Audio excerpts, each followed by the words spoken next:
Sustained elevated inventory softened Fraser Valley home prices further, spurring a bump in sales. Jordan here with your Fraser Valley market update for October of 2025.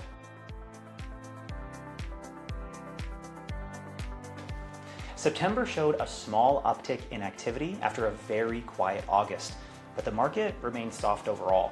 Sales came in at just 962, which is up 3% from August, but still 2% below last September and about 28% under the 10-year average. Inventory also remains high. Active listings reached 10,583 units, which is up 1% from August and up 17% from last year. New listings also jumped 23% from August to 3,447 active units, as sellers re-entered the marketplace for the fall. With high supply and modest demand, the sales to active listing ratio sits at 9%. The board defines a balanced market between 12% and 20%, so we are still firmly in buyer's market territory and prices continue to ease. The composite benchmark price dropped 1% in September to $926,300, which is down 5.4% year over year. Looking at property types specifically, detached homes fell to $1,420,000, down 1.2% from August and 5.4% from last September. Townhomes dropped to $795,600, which is down 1.5% month over month and down 4.7% annually. And lastly, condos slid to $510,400, which is down 0.7% from August and down 6.3% from last year. And days on market reflected the same story. In September, the average time to sell was 37 days for detached, 38 for townhomes, and 39 for condos. Compared to August, detached increased slightly from 38 days, townhomes rose from 32 days, and condos decreased slightly from 41. Median days shows a more nuanced picture though. Detached held steady at 27 days, condos ticked up to 27 from 26, but townhomes actually improved to 18 days from 23. So townhomes are clearly the bright spot right now.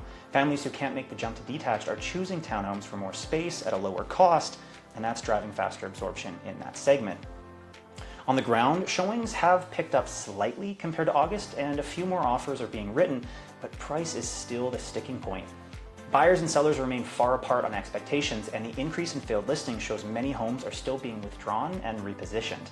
While I have noticed more activity on some of my sluggish listings, it's from a combination of aggressive price reductions on sellers' parts rather than simply renewed buyer attention. You gotta cut. In monetary policy, the Bank of Canada cut its overnight rate by 25 basis points on September 17th, bringing it to 2.5%. That was the third rate cut this year, following earlier reductions from 3% in January to 2.75% and then to 2.5%.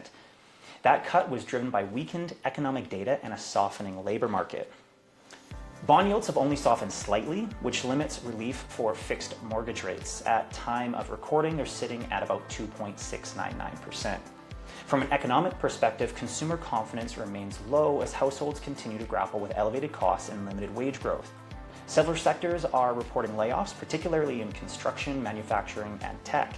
While unemployment is not spiking dramatically, StatsCan notes that job vacancies have declined sharply, which points to a softer employment outlook heading into the winter.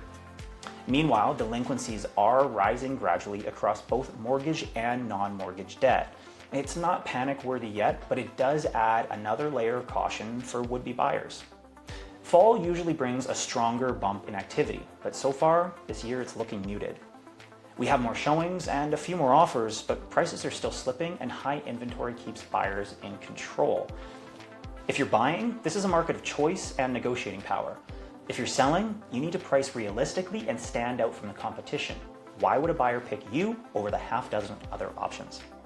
And if you would like a breakdown of the numbers in your specific neighborhood or property type, check out the market area page at jkre.ca or reach out to me directly. Whether you're planning a move now or just want to explore your options, I'm always happy to help.